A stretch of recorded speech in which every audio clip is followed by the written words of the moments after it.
Okay, so right now we are moving ahead for I'm still in chapter 1, session 2, you can say. So, in that, today I learned that the things which are not in my control, they are slavish.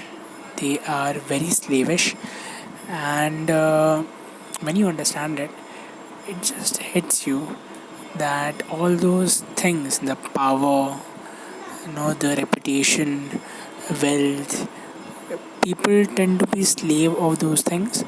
They run behind it so bad that they screw up their entire life. These are the things which you don't have any control over, my friend. So here the professor is suggesting that you should not focus on these things. They are slavish, they are not in your control, and they are bad for you.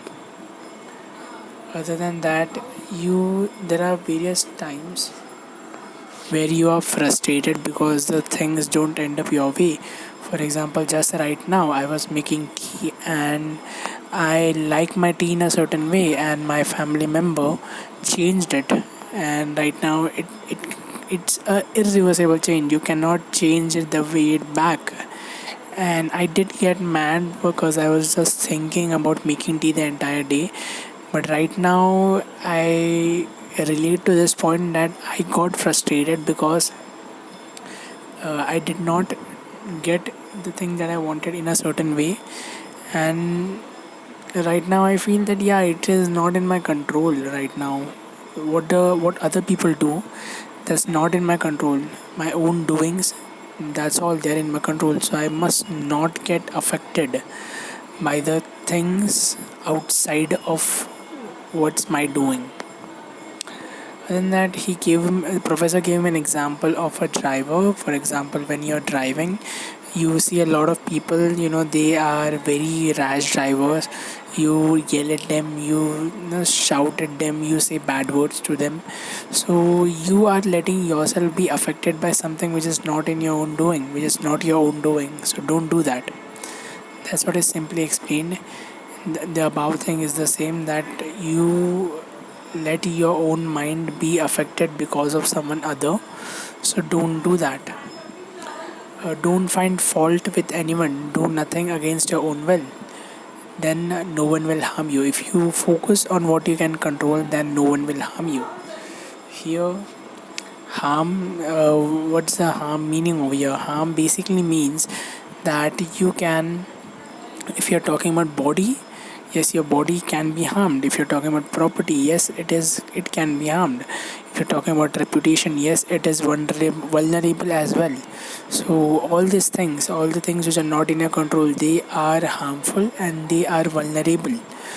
And what are not vulnerable things, your choices, your actions, your decisions, your aversions, they are free.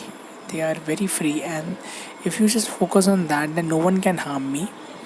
If some people comes to me and says some things or do certain things, I won't be harmed by it because I am not focusing on those things. Other than that, you have to make a choice. He said at the last that I have to make a choice. I can go for the things for which I have fully control over, and I can go for the things which I don't have any control over. I can't do two things at the same time. I can't go for wealth.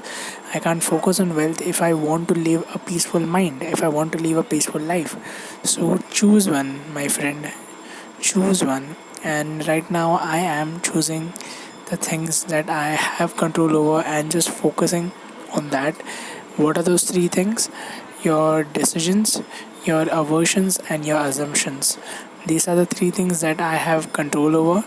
And what basically anything which is my own doing, it's I have control over that. So I want to focus on that so that I have a peaceful mind and I am not affected by anyone other than from other things. So yeah, I am still pending for chapter 1. Tomorrow I will complete my chapter 1 of Enchiridion.